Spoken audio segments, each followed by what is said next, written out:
will now start with the first session of track 2 on agroecology. Policy dialogue on agroecology is the theme. And the session throws focus on the need to adopt agroecology as a means towards sustainable and knowledge-intensive agriculture in India. It's my pleasure to introduce the distinguished speakers for the session. So we have with us Mr. Ajit Kesri, Additional Chief Secretary Agriculture from the Government of Madhya Pradesh. We also have with us Mr. CSR Murthy, CGM for the Farm Sector Development Department at NABARD. And the third speaker for the day is Ms. Dr. Alur Ashok, who is the Director for Center of Excellence for Farmer Producer Organizations. Very shortly, we'll also be joined by Dr. Neelam Patel, who is the Senior Advisor for Agriculture at Niti Aayog.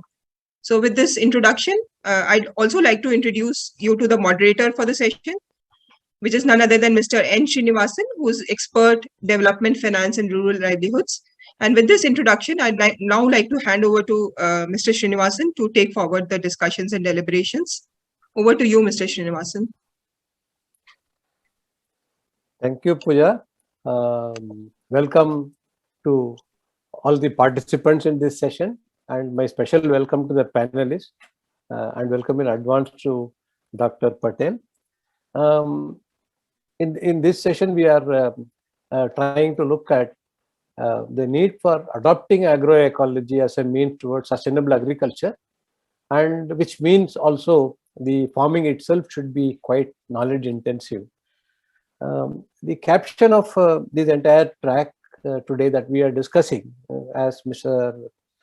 Mohammad Al Kawad referred to, it's transition and transformation, which he said was an ambitious kind of a venture.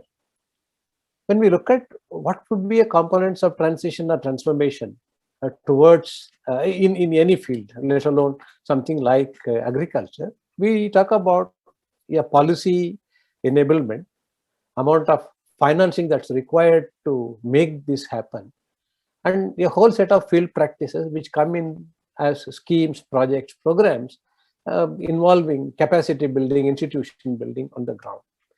So basically, for this track, when we look at how we are going to move towards sound, robust agroecological principles, there are a number of issues that come up. We have got an expert set of panelists. I would first probably start with Dr. Ajit Kesri, who has tremendous experience, and we have also had interactions in a previous similar workshop on a more or less overlapping theme. If we look at what the Additional Secretary, Mr. Swain, referred to just before we had this panel discussion, was a whole host of measures in subsets of different themes, whether it is precision farming, natural farming, organic farming, water conservation, afforestation, a whole range of things. And we have got different sets of policies and policy elements lying all over all these aspects, and we are pursuing these as part of some project or scheme. So when we look at these, Dr. Kesri, how do you see whether there are any missing links in these policies that would need to be filled, and how do you see these policies playing out in promoting something that's desirable towards the principles of agroecology? Thank you, Mr. Srinivasan, and thanks for this invite in this workshop. So basically, as we have already seen and heard Mr. Swain, the basic issue is that the policy that's being formulated there's nothing wrong or very much missing in this policy, I would say. There'll be some issues that perhaps we might need to look at more in the execution of the policy and how this policy actually goes ahead and gets implemented in the field. I think there's one issue that will always be there, is that this is a new kind of a thing that we are trying to sell to the farmer. Besides everything else that we are trying to do, the first thing I believe that we need to teach the farmer is what's the benefit that he's going to get out of it. And primarily the farmer would look at only two pieces of benefits. First is the money that he gets in, and the ease of using this methodology as compared to whatever he has been doing till now. So, so that's one issue that we need to address. The second issue is that we would need to perhaps retrain the extension services, and then they would need to need in line with these sustainable practices. See, unfortunately, most of the agriculture education has never dealt with this kind of a topic in our country, and it still doesn't deal with that. So perhaps climate change, or the importance of climate change, or having a sustainable practice, and how sustainable practice is beneficial for the farmer at the end of the day, is perhaps need to be taught uh, to the persons involved in the extension, and plus broadly, not only those people, but also the government setup and the institutional setup, either it's in the government or it's in the private sector, whether it's a banker, whether it's a, because ultimately the farmer will go ahead and get a loan. He would want a KCC card. So the scale of finances that perhaps as is today, Mr. Murthy would be able to dwell more upon it as a financer. The scale of finance that a banker lends to the farmer from KCC is purely based on a fertilizer based input. It's not based on an agroecological principle and balances. So a whole lot of subsidiary policies or activities will have to be undertaken before this becomes an established norm. That's primarily the second topic that I would say in this implementation rather than the policy.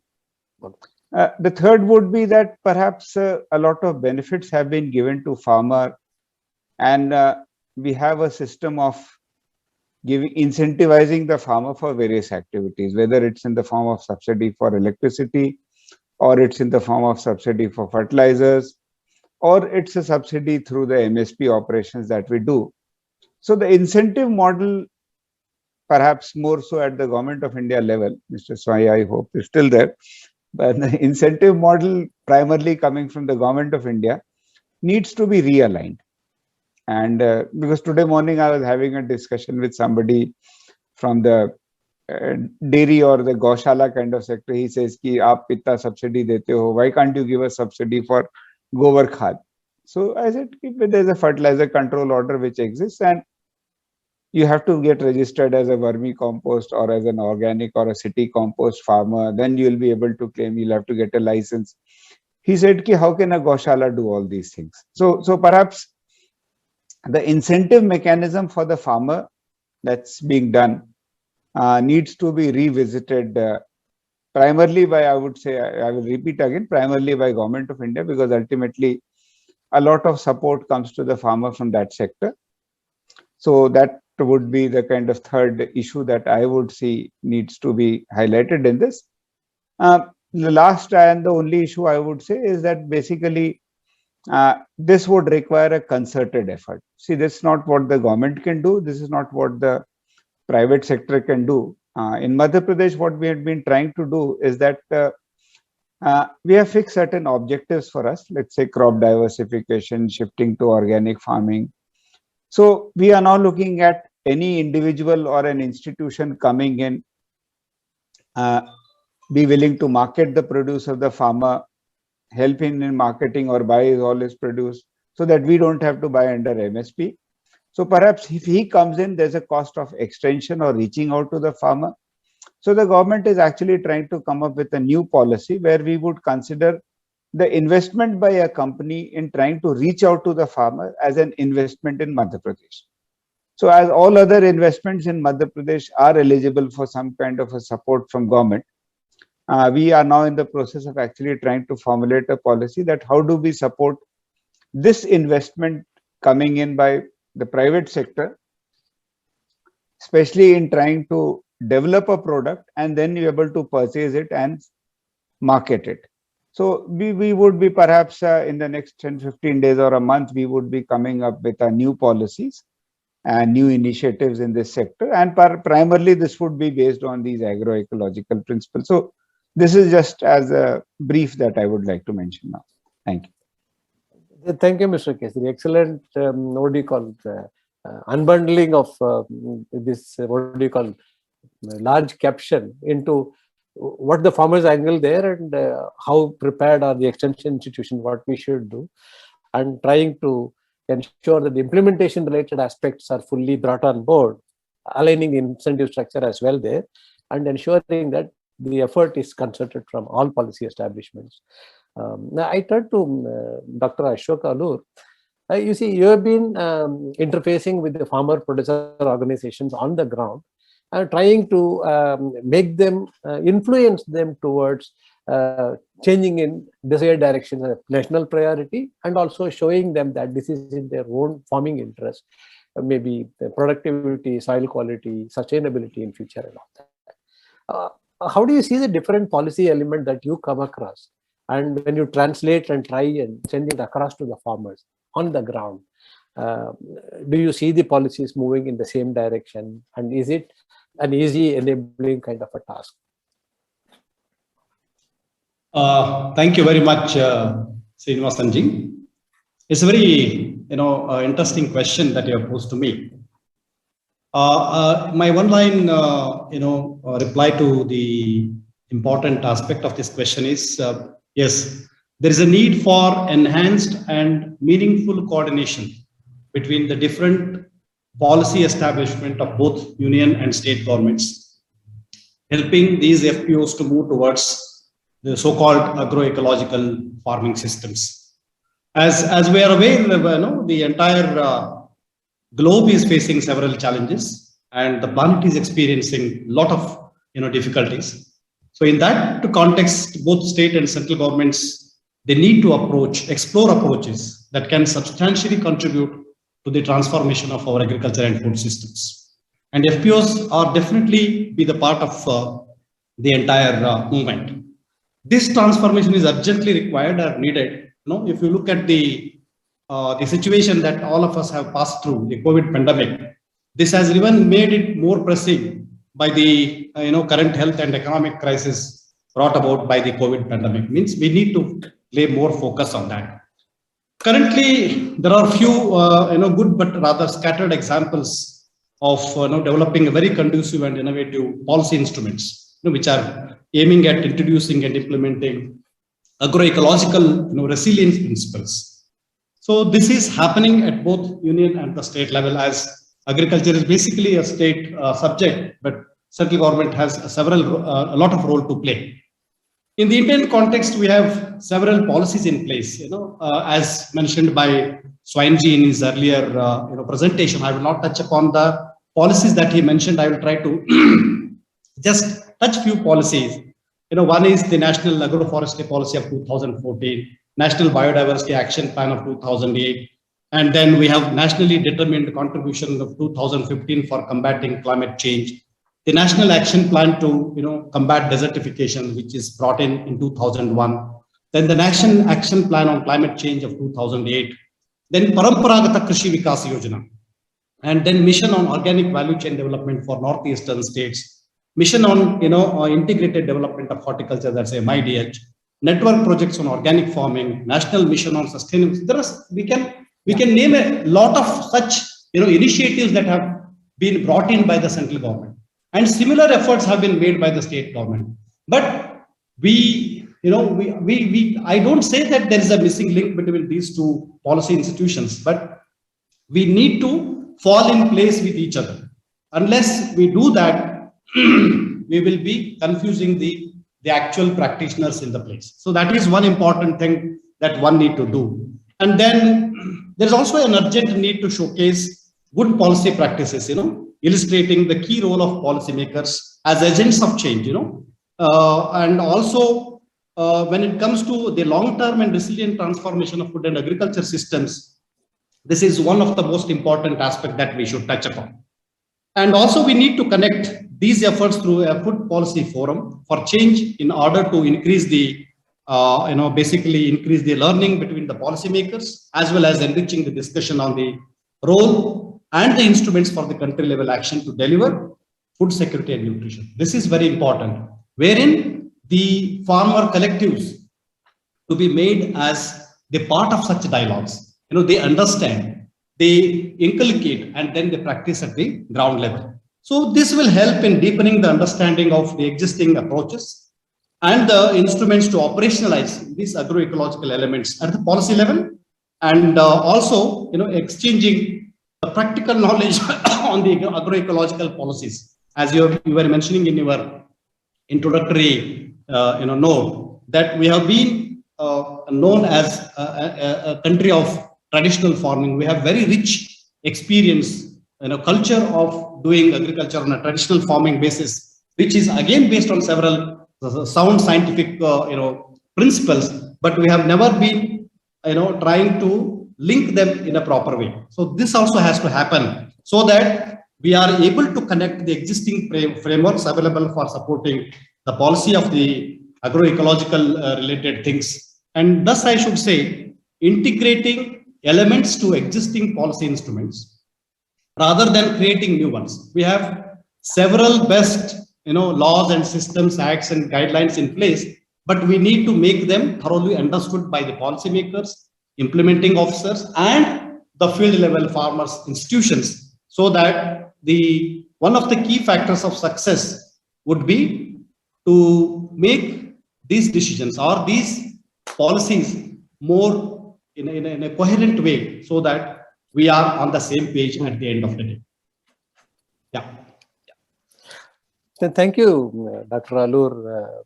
You're also saying, like Mr. Kesri said, look, there are enough policies, actually making them work on the ground, making the implementation adjustment, creating enabling conditions and incentives. These are important. At the same time, some coordination between the state and government in terms of what each are trying to say in a given local context. So Murthy, I turn to you. Mr. Kesri has already raised your flag in his opening remarks. You see, when it comes to this transformation bit to move agroecology to become mainstream, we are going to require finance. Finance not only at the macro levels for large projects by state and public sector effort, but also in terms of private sector investing, on-farm, small farmer to agri-enterprises. Very often we come across banks and FIs saying that it's very difficult to finance something in this sphere because the policies do not permit or they become an impediment. For example, forestries, agroforestry, or even on commercial terms, they say no, it contradicts with certain parts of what state might do. Mr. Swain actually made a specific reference. We are going to make it feasible for cutting and selling trees so that an ongoing reforestation program can actually become a private sector thing. When it comes to, say, the point that Mr. Kesri made, if I am a vermiculture, manufacturer, right? Necessarily I'll be a farmer. Very difficult for me to prove that I am an enterprise and then get a loan. There are variants of these playing out. How do you see this happening? And from NABARD side, what is it that you might offer to see that there is some coherence brought in financing policy so that it accompanies the national policy in the desired direction? Good afternoon, sir, and good afternoon to my fellow panelists. Today is a great occasion for us. In fact, my entire morning was we're keenly listening to the speech from Honorable Prime Minister, the kind of support which has been receiving. Probably this today's speech by Honorable Prime Minister puts an end to the question of the scientific debate hovering around the natural farming. That is a very great initiative. It's a very good day for us in a sense that I would like to give a brief that you know very well that we are implementing a watershed development program, tribal development programs since 1990s. Now we have almost reached 2 million hectares of land. Close to 4,000 crores of investment has gone into these areas. Question is this: now for us we are facing is this sustainability of our interventions in the long run. That is a key question because once you are naturally sustainable, the financing part follows actually. So that is our endeavor. Being a development banker, our endeavor is to make it sustainable, give a robust NRM content, build a social capital, and leave the next follower. We expect that the follower banker would follow take up the livelihood activities on these areas. But today's we thought that the sustainability is still yet to be done, because whatever the initiatives we have done on a plot level. We have not done in entire in integrated fashion. Probably today's natural farming, we have taken the route. Natural farming is the elements of agroecology. Agroecology word itself has to be demystified a lot. If you want to speak to a banker, you imagine the scientific word of agroecology. It has, of course, well known to the scientific field, well known to the agriculture scientists, but it has to traverse to the development banker first, and from development banker down the line, kind of a commercial bankers are the mainstream bankers, which they are dealing with the commercial financing side. From this abstract concept of agroecology, the 10 elements which I have said, so we have demystified these 10 elements and use the framework which our fellow developmental institutions, IFAD for example, have taken, convert these 10 elements broadly to kind of a framework which is a workable framework for us, and where interventions have to be determined at the farm level, the landscape level, at the market level, at the policy level. I'm glad that today's workshop, indeed, today's national consultation, we are in fact going in a reverse order. First, policies flowing in from top, none other than from the Honorable PM, then moving down to the farmer level. That's a very good dialogue. So policy is in place. Of course, narrative is already been said by Swain Saab, Kesri Saab, and everybody, Dr. Ashokji, everybody started up talking about policies. So, but the thing is this impetus. It's a push has to be given. So policy today is in place. So a major thing has been taken care today. The rest is the market part which is be taken. Dr. Ashokji has already been said it, that FPO part, that FPOs already placed, the role of FPOs in the entire spectrum. Then coming back to the landscape and farmer level. So these are the interventions we are thinking at, but what we are looking at is, we are looking at the holistic picture. There policies also in place. I mean, various schemes are there, agroforestry, something which you talked about it. All are in place. But only thing is here and there. We don't see, I can't say even now, my watershed is fully sustainable. I cannot say now, my the 100% of my farmers are fully compliant with the ecological principles of FAO. I have not achieved at that stage. Even I worked hard for decades. Now, today, what we are going to say, all those policies are there, frameworks are there, everything is there. We bought into the framework. Fortunately, it fits into the FAO framework. We put it to practice. Where we development bankers put it to practice. We integrate everything, every function, and intervene the interventions, tailor-made interventions for a different intervention. For example, MIDH, horticulture is there, agroforestry is there, animals. All this kind of a convergence is possible. Funds can be mobilized from the existing schemes as well. Then we put it to practice and superimpose. We want to promote FPOs in these areas instead of staying around. And again, we are talking about sustainability of their FPOs, so on and so forth. We would like to see a logical continuum, conclusion, integrate, convergence, and from ambition. When agroecology a few years ago, when we all grown the diet of organic farming since 1990s and everything. But now from ambition, probably today is a day for us, ambition to action. So this is where we go to play a bigger role. So action-oriented data. So that is kind of a conversion we are looking at. And for the banker's point of view also, there's, for example, the organic kind of inputs. Now the kind of organic inputs which we are talking about early 90s, vermicomposture, we have piloted it. I mean, we remember the days of 90s, NADAP composting, vermicomposting, natural farming or organic farming, SRA cultivation. There are several kind of things which have been piloted. Now from pilot stage, now we are moved into the kind of scaling kind of initiative. That is going to happen, witness this one.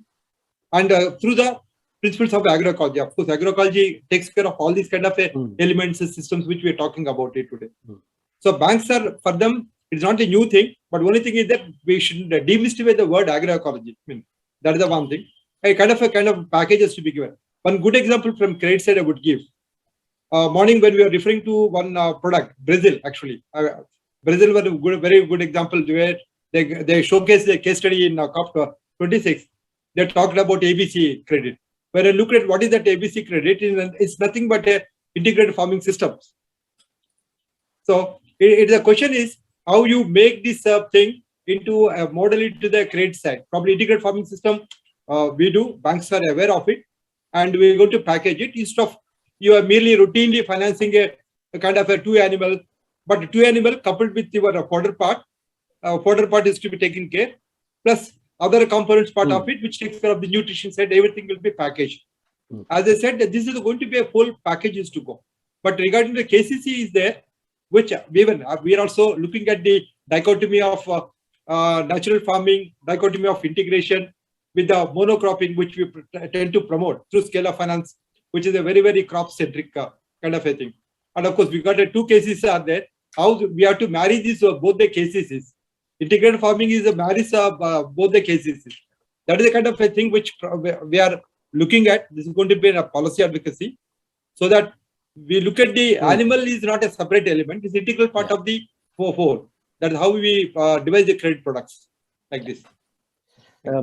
Thank you, Mr. Murthy, for responding to several issues in this. But I'm not going to let you get away with this. Later, when I get back to you, I have a more specific question. The impetus that you talked about, does not finance have a significant part? What is it that NABARD is willing to do? I know you have a Jiva program which has just been finalized and announced. Going beyond that, would you actually put, like in the past, you had unit packages for irrigation, for dairy animals, for goatry, for horticulture? Would you also be having for different elements in agroecology, those kind of unit packages, and then try and train the bankers? I'll come to you later in the next round on it. I'll get to Mr. Kesri now. There is an assumption because of what has happened in the last about 30 years that anything that's on agroecology, because of the way we dealt with soils, water, increasing biomass and all, through development project. So there is a continuing what do you call expectation that for private farm households, private enterprises to enter any of this, they require some government support, maybe subsidies. Do you think it is a reasonable expectation, and whether this assumption that government has the responsibility for doing something at the beginning? Yeah. So Murthy, can you mute your mic? Yeah. Can you mute your mic? Yeah.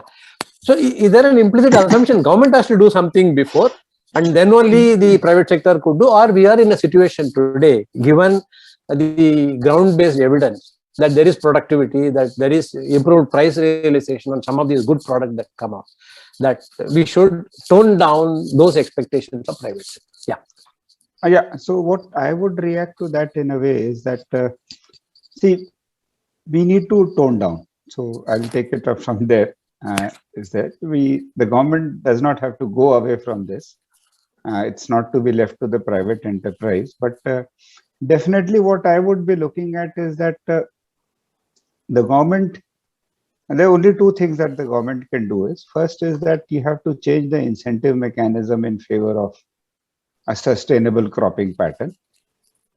And the second is that you do need to support the private sector, because ultimately at the ground level, the government has a huge setup related to agriculture, whether it's in financing or whether it's in supplies of inputs. I won't call it fertilizer here, but yes, inputs, and inputs need to be changed. There need to be different issues that, so there's a large presence of the government. Universities are there, KVKs are there. So their role definitely will be there. What we are trying to do in Madhya Pradesh, I can just give an example, is that we don't have a mechanism of how the government interacts with the private sector, especially in these kind of scenarios. So what we have been trying to do is that perhaps develop a kind of an SOP with the projects that we have with these GIZ and other funding agencies, is that to develop an SOP on how my person at the ground level will interact with an individual who's either into marketing or he's into some kind of a support to the farmer, goes in for a contract farming. Typically, our people tend to look at this in a very skeptical manner. We had a huge project of organic cotton in Chhindwara. I was visiting there before the COVID. So my staff, who were naturally along with me, were very skeptical. And they were trying to make comments, "Arey, ye sab nahi chalta hai, kya hai, isme kuch nahi hota hai." So basically, the first thing that we are trying to do is that build an SOP that anybody who wants to work in this sector, See, the initiative primarily has to be private, because what we need to realize here is that whatever product we are going to have can only have two components. Either you reduce the cost of input in a very comfortable manner by asking him to do certain activities which are not obnoxious to him or not very uncomfortable for him. So you ask him to do that, reduce his input cost, and he realizes that his income has increased. So he's happy with the present marketing arrangement. Or you develop a product with him, and then you have to assist him in getting it marketed. So the farmer is only going to look at, like any other person, we look at our paychecks. So the moment you join a company, you say, what is my CTC? The farmer is also going to ask you the same question, what is my CTC in this? So that's what is going to be. So the private sector has to be there, because marketing is a major initiative that needs to be undertaken. There are two kinds of people that we are trying to work with. One is those people who are not involved in marketing, typically civil societies or agencies who want to work with the farmer, teach him, but don't want to take the responsibility of marketing. The second is that people who have a market and then want to work with the farmer. So our role primarily, and the government's role, is to try to assist both of them, and if necessarily also support them financially. And that's what is going to happen when I was talking about the new policy of looking at these activities as an investment in MP. So we would not look at it as some kind of a donation or anything, but we are looking at, so if a company is coming and setting up something in Madhya Pradesh, I'm not talking about his plant. I'm talking about the extension activity or the convincing of the farmer that he's going to undertake. That also we are going to take as an investment and then try to do. And of course, as Mr. Murthy has said, that perhaps the scale of finance model needs to be relooked at. Now that's not his responsibility. It's primarily an activity now undertaken at the district level. So as a part of the agroecological concepts, that needs to be brought in. Because up till now, the policy, you had asked about the missing part. So I would say that the finance and the banker is actually a missing part in these policies. So most of these policies that we see coming from Government of India, etc., they don't look at these aspects. So perhaps that needs to be brought in. Thank you. Thank you, Mr. Kesri, for that perspective. Before I turn to Dr. Ashok Allur, I want to make an announcement to the participant. If you have any questions, please, raise them so that the panel can deal with some of these questions before we conclude our discussion. Dr. Allur, the same question I asked Mr. Kesri, but then the other end of it. Are the farmers in a position to adopt these? Because we are saying some of these changes will reduce cost of cultivation, and over maybe a 2-3 year period, stabilize soils and improve productivity and sustainability as well. Maybe part of the requirement they want to bring in is investment in nature, not just a crop loan, which is one of the aspects both Mr. Kesri and Mr. Murthy laid out. So how easy you find it is to, sell this package to the farmer? Like, look, even when you are doing things, government will do so many things. Maybe they'll set up an irrigation, facility somewhere there. Maybe they will do something that's knowledge building, capacity building, make extension, look at your requirements. But on the field, you got to make your own investments, even as you shift. How do you see this playing out? Very interesting question, Narasimhanji. If you look at the general tendency, I'm just trying to bring the field aspects of your question.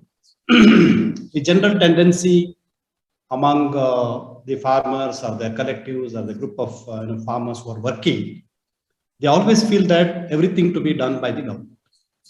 It is the responsibility of the government to do things. Whether we talk about introducing new concepts, bringing new policies, implementing them. So it is, I don't blame the farmers, but we have also groomed them like that. So they say that it is the responsibility of the government to take care of all these things. Basically, we need to build a feeling in them. Basically, if you look at the farm households, or the farming sectors, I mean, the private sectors who are associated with the farming, they think that more and more incentives need to be given to them so that they adhere to the policies and they work in accordance to the policy framework. But there is a need to bring transformation in the mindsets of these stakeholders, basically the farmers and their collectives, and the private sectors which are working with the farmers groups. They need to realize that going towards ecological farming, making our soils more healthy and more productive, all that it's not just the responsibility of the government, it is the responsibility of it's a shared responsibility of the farmers, the immediate stakeholders associated with farming, and the government. Only then we will be able to bring a consistent change in the sustainable production systems. As mentioned by Sri Ajit Ji in his previous note, it's very, very important that we need to bring a change in the existing incentive mechanism so that we make these farmers and their institutions and the private sectors to look at these incentive mechanisms. We need not have to make more investments, but make the existing incentives more friendly so that they use them, they work in accordance with the existing guidelines. So we are trying to bring in farmers in the FPOs as collectives. We are also trying to link them with various private sector actors.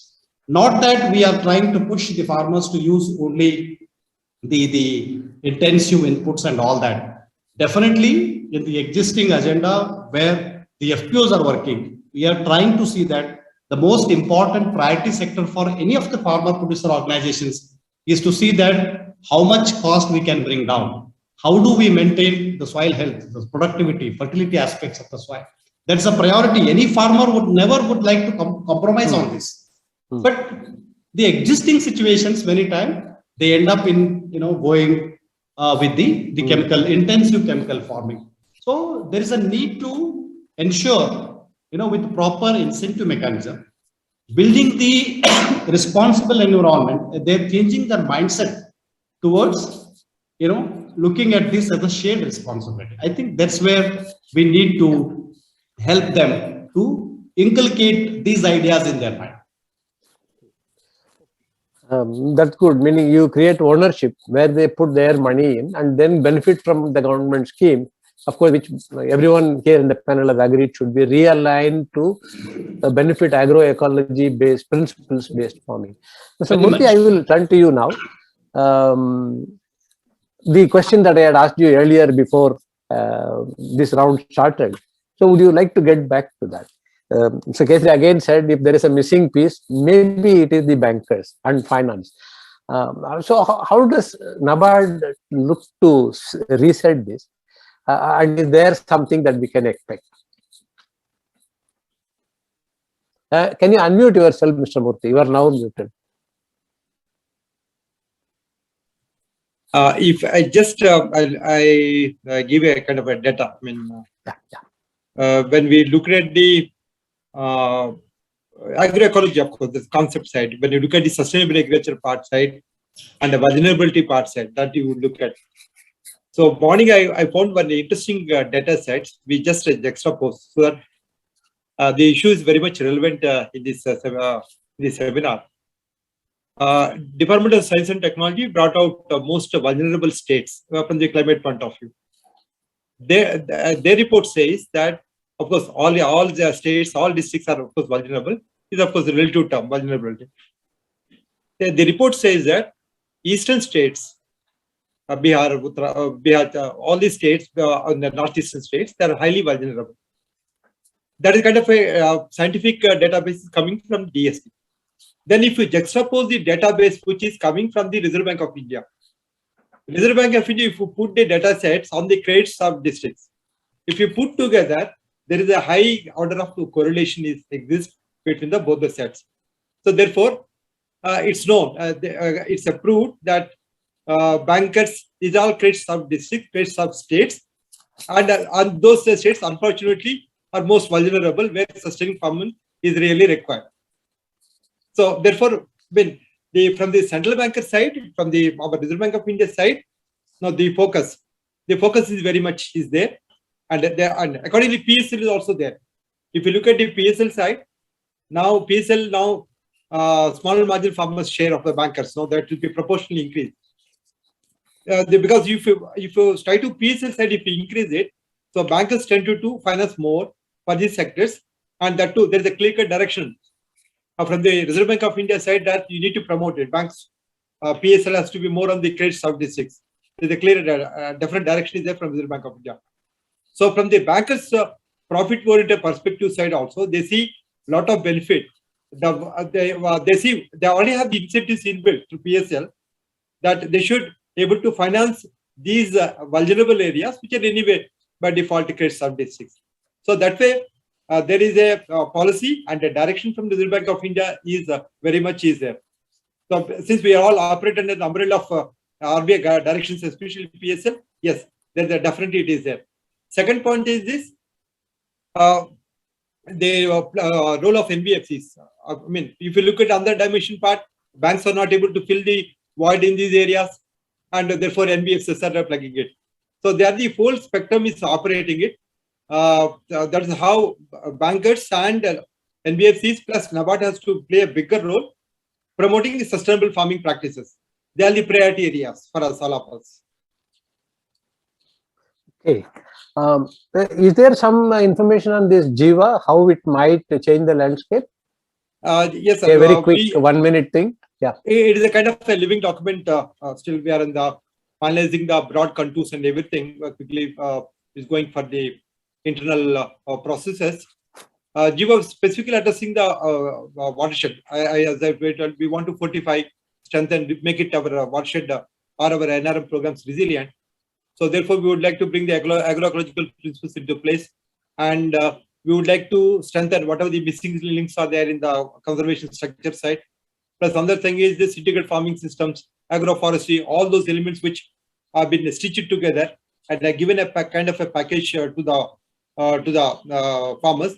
And the important point of aspect is there is no a kind of a plot approach. Probably we are committing ourselves. I don't know how far we are successful. We are saying that the farmer would graduate his entire piece of plot within a span of 4 to 5 years. That is one kind of a thing. It's a very formidable kind of a thing. Another thing is all the villages at least to be also be transformed over a period of time. The twin objectives, which is we have taken it and we are going to transfer it. And as we recognize, this is not, as you're rightly pointing out, transformation. This is not a kind of an incremental approach. You do at small plot level, I do one intervention, one system, everything. So it is a kind of a transformational approach. It requires a tremendous behavioral change. Today, Honorable Prime Minister Ji has really said this precisely. He has said, he told everyone that now we need to, time has come. I think we are going to set an example, not only to Gujarat, to entire India. So that's why he made us, okay, we got a confidence that yes, this behavioral change we can traverse in a, it can be, it's not a formidable kind of a thing. So this is a broad contours, this is going to evolve. And we are going to pilot it in the vulnerable states, climate point of view also we have seen. And those partners who are capable of having a conviction, not implementing it, first they should believe that natural farming or agroecological principles work, and their ability to convince the farmer that what Kesri Saab is telling, that in terms of benefits, because the benefit is not a per hectare, is a total factor productivity, sum total of all the investments. And over a period of time, it is a kind of a, not a episodic kind of a income streams, regular streams by integration with the livestock and the forestry and crop sector. This is how we are visualizing it. And the capacity building is the key thing, which we believe makes a big transformation change. So thank you, Mr. Murthy, for that detailed explanation on what's on the, what do you call, drawing board. It is still hot on the drawing board. So that's what I see. So Kesri, I will now turn to you. I take off from what Mr. Murthy concluded in about capacity building, training of farmers on the ground to bring about a transformative change in how they approach their agriculture. Some of them are already sold this idea. They're looking for resources.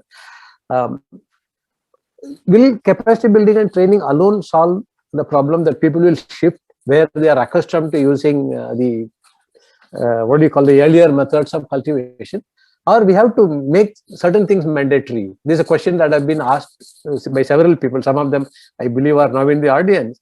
We should make an element of soil and water conservation an integral part of any scheme or project relating to agriculture.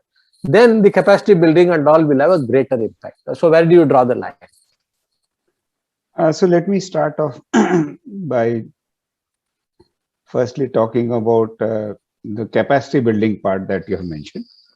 So capacity building is an essential component, but it's not the only component that will be there for this transformation to occur. So that's point number one. The second thing is that my suggestion would be that we should not be getting too much hitched onto terminologies. Like soil and water conservation has a very specific connotation in the agriculture sector or in the rural development sector.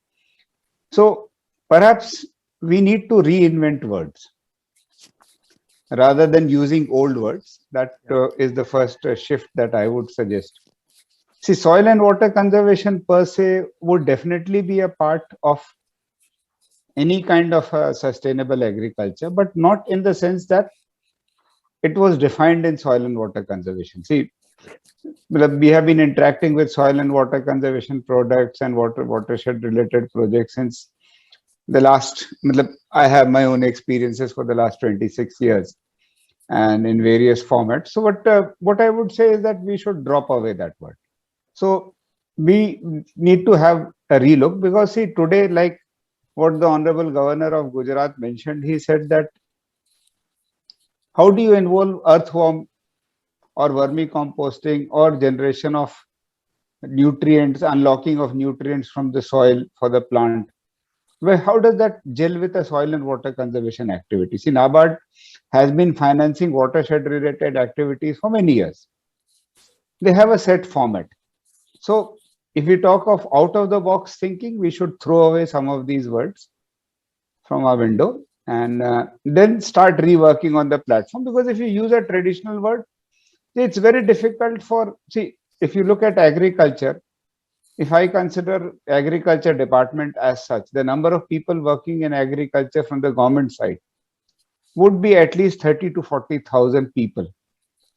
If you include my agriculture universities, if I include the Kisan Mitras, if I include the cooperative institutions, so at a least it would be 50,000. How do I teach 50,000 people what they have been taught about soil and water conservation for the last hundreds of, or whatever the lifetime they have been taught about that? They will not be able to understand anything else about soil and water conservation. So wipe off the slate clean, throw away all these words, bring in new concepts and new words, then only it's going to work as far as in the government works. Because see, all these things also needs to be implemented in the civil societies. See, now people start picking up standard terms. So this kind of a scenario, see, every field is different. If I move from one tehsil or taluka to another tehsil or taluka, the regenerative model would change. So ultimately what my realization and my suggestion is that please don't use standard words at all, especially those words which have been taught in the universities for the last 25, 30 years. Definitely not them.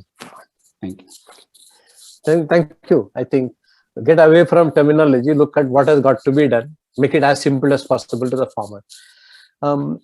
I turn to Dr. Alur. I think it takes off from in several ways where Mr. Kesari concluded. Do FPOs feel that they are a part of this movement that's called agroecology, sustainable agriculture? Or is it that there are many small things that are done in any case? Use of farmyard manure, mulching, trying to, use the best possible locally available resource to ensure that they get better out of what they do? Or they are massively influenced by some of the earlier approaches on how you can improve productivity in a very aggressive fashion? Do the FPOs and farmers feel a part of this? Are the point that Mr. Kesari made, we need to actually make it much simpler when we talk about capacity building within quotes? Can you unmute yourself, Dr. Yeah. It's a very most interesting question to me. I mean, taking from Ajit sir's views. See, training and capacity building are definitely the most important part and parcel of any program. That no one of us can say no to it. But as we rightly, mentioned, see, we have been practicing a lot of eco-friendly, ecological farming practices right from our historical periods. Not that we have given up everything and we have completely moved towards the chemical intensive farming. But the question that you are asking is whether do farmer producer organizations feel that they are the part of the agroecology movement? This is a very interesting question. If you look at the 5 levels of transition towards sustainable food systems, and also if you look at the 13 principles of agroecology, which we are talking about aligning them, realigning them to see that the farming is very environmental friendly. And if you compare these 5 principles and these 13 agroecological principles and these 5 transitional levels and compare them with the objectives with which we are trying to promote and strengthen FPOs in the country and in different states, the level 1 of the the transition towards sustainable food system talks about increasing the efficiency of input use and reducing the use of costly, scarce and environmentally damaging inputs. Definitely, one of the most important objectives of an FPO is also to see that they procure very environmental friendly inputs for their farming. So it is one objective. There is a perfect alignment between the first level of transition and the objective of the FPO. The second level of transition talks about substituting conventional inputs. We are talking about composting, vermicomposting, farmyard manure, local seeds, all these things. And then local practices with agroecological alternatives. So we also, as one of the important objective of the FPOs is also to promote, protect the existing eco-friendly practices to help the farmers to bring down their cost of cultivation or production. The third level of the system talks about redesigning the agroecosystems. This is one of the most important aspect where we need to emphasize and throw light on the FPOs to see that they redesign their existing objectives to align with the systems of agroecology. The fourth level talks about reconnecting the consumers and the producers through development of alternative food networks. So one of the important objectives behind promoting FPOs in the country is to link them directly with the consumers and reduce the number of intermediaries between the farmers and the end users. So this is also in alignment with the FPO objectives.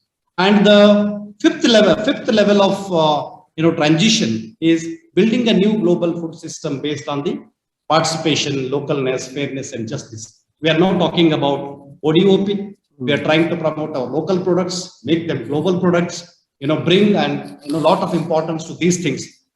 So if you look at all these 5, transition levels of, bringing a system towards sustainable food production system, it is in line with the principles of promoting FPOs. And I will just try to touch upon these 13 important agroecological principles once we talk about recycling. As of now, we have forgotten recycling of the farm waste. So that has to be re-emphasized. Input reduction, we talk about soil health management, animal health management, biodiversity conservation, synergy, economic diversification, co-creation of the knowledge, social values, fairness, connectivity, land and natural resource governance, and participation. So these are the 13 agroecological principles. And if you look at the principles on which these FPOs are working, they are one and the same. What I mean to say here is we need to just join the knots, implement this in the minds of the FPOs so that they can lead the entire agroecological movement. We have never talked about doing this through FPOs. So I think there is a lot of awareness being created among the farmers and their institutions to ensure that they become part of the agroecological movement.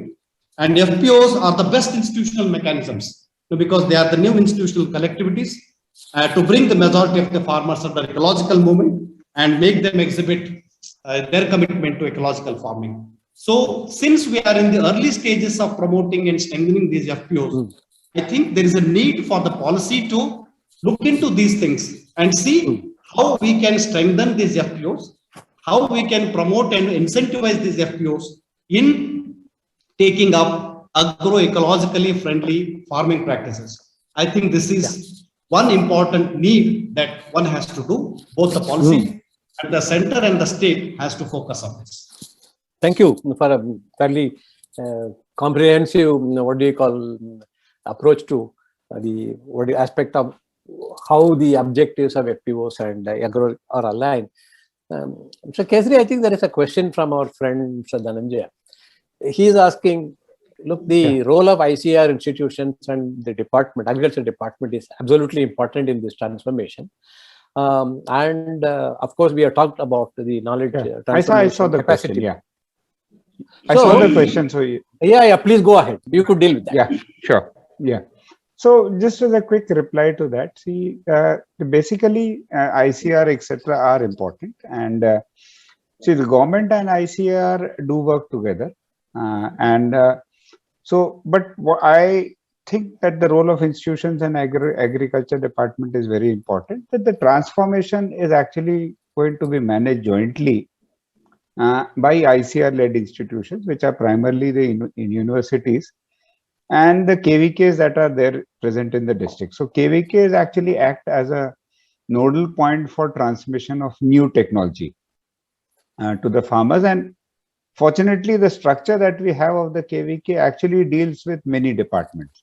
So it is actually very well suited for running a program which is an integrated, because they have an agriculture specialist, they have a horticulture specialist, they have somebody from the animal husbandry. So they are actually very rightly placed. The only thing is that perhaps the incentive mechanism needs to be adjusted and a new theme that could be given for them to work upon. As the role of FPOs is also going to be important. The only thing is that what we need, a small suggestion that I would have for the FPOs is that you need to look at the model in which you are going to work in this environment, in this regenerative model or the agroecological based. So you could either work in the input side, you could either work in the marketing side. So we have less people working in the marketing side. Most of them are working on the input side. And perhaps it's low-hanging fruit that they have been picking up on the input side, and perhaps willing to work on a very difficult thing of marketing is not a very preferred thing. The second thing I would say is that we need to have a different kind of a scenario for the FPOs to work upon. See, each FPO does not have to be a jack of all trades. They could be a specialist FPO giving a particular input or a particular service to the farmer, and that could be the end of that FPO. See, an FPO does not have to become a different kind of an institution and try to compete with everybody else. So that's my suggestion. And as I mentioned, we are very open to working with FPOs or even other partners. It's basically a model that we are going to have is on what is that you are going to deliver to the state. There will be certain essential elements involved over that, whether things like whether you're helping in diversification of crop or diversion of land to some other use. What is that you are doing? So there will be an essential list of the area that you are trying to work upon. And we would definitely look onto, and there's a second question also, I believe, that is to me. Yes. So the chemical industries and producing safer chemicals and bioproducts. So there is a role of them in transformation, but unfortunately, as I would say, that sector is a deeply scarred sector, and the reliability has to be built by the sector itself. At present, the biofertilizer and the biopesticide sector does not gel enough confidence in the farmer as well as in the government. And so perhaps the reception or the acceptability by the farmer, unless it comes in a form of a subsidy or as a part of a package, is very low. So they would definitely be perhaps a part of this, but it's for them to prove their usefulness over here, first of all. There are many things in this sector that perhaps whatever we are suggesting has to be, first of all, demonstrated by that sector itself, whether it is the FPO, whether it is the government. So Government of India saying many things does not make a difference. It has to be accepted by the farmer and the community in general. And having a scheme does not help me. So we prefer to work not on that model, but rather on those models where people have successful models or have thought through various things. Let them come ahead. We'll work with you. I can have hundreds of different models working in Madhya Pradesh. We are a large state with 150 lakh hectares of land, agriculture land that needs to be worked upon. There's enough scope of work. People are working on 1,000 hectares, 2,000 hectares. Everybody is welcome. And that's how the spirit should go. Thank you, Mr. Kesri. I think, Dr. Ashok, now we are running toward the end of the session. Can you take a minute to respond to one question that has come there? Technical knowledge organizations, academic institutions, how they can contribute to changes in agricultural policy. Just a couple of sentences. Yeah, definitely. I mean, as Ajit sir was mentioning, we have 100 plus ICAR institutions. We have 67 plus state agricultural universities. We have 600 plus KVKs across the state. And what we are trying to do in Karnataka, I'm just trying to take an example from Karnataka and then try to reply and answer this question. We have made an innovative institutional collaboration between the FPOs, ICAR institutions that are present in the state, and all the state agriculture industries that are operating. So this collaboration is required. See, this can benefit both the institutions. For example, FPOs can definitely give feedback to the ICAR institutions and the state agricultural university scientists to design their research programs based on the field problems. Otherwise, ICAR institutions or SAUs have to go to farmers, ask them what is that they require, or they will just do the research based on their felt needs. So this is not the right way. The right way, we should have a platform wherein farmers, research institutions, academic institutions are together. They understand each other's needs and then work in a very innovative way. This is what we are trying to practice in Karnataka. We have not kept any of these institutions away. So this model needs to be strengthened so that we have technical information, research outputs going to FPOs. FPOs will in turn give the feedback on the problems faced by the farmers in the field. I think this mechanism should be strengthened and it should be made more routine so that the institutions do their work in a very meaningful way. Right. I think we are almost encroaching into the next session's timing. I would now try and wrap it up. I was intending to ask you about one priority that you might have had, but I think all of you have listed about 4 or 5 priorities each in the process of discussions. It had been a wonderful, engaging conversation on several fronts. We see that there are different elements of policy on different aspects of agroecology. And what is required is to bring them together in a very cohesive way and ensure that the underlying subtext, when it comes to implementation strategies, they need to be aligned, and the transfer of policy to implementation, that should be far smoother. We also should align the incentive structure that are there, which makes people adopt. And there is a need also to ensure that marketing becomes an integral part of what we do, unless there are market options that provide remunerative income. So if the mango is not seen on the tree, whether the farmer will climb is the question Mr. Kesri put to us. So how do we try and bring that in? And overall, the objectives of farmers as collective, as individuals, and agroecology and government policy, they are all aligned. But we have to unbundle the terminology of how we communicate, how we make it simplified, to see that the practice that reaches the ground and the knowledge that reaches the ground, they are congruent. They say the same thing. People don't get distracted by what is told and what they are asked to do. I think it's fabulous kind of a session. I thank all the panelists for their excellent inputs, and I hope the audience also enjoyed the same. Thank you all. Over to Pooja. Yes. Thank you so very much to all the speakers for this very illuminating discussion exploring the policy and policy instruments to drive the agenda for agroecological transition in India. And a very special thanks to Mr. Srinivasan for your expert moderation in steering this discussion. We'll now take a short break and return for the next session in this track. So please stay tuned. Okay.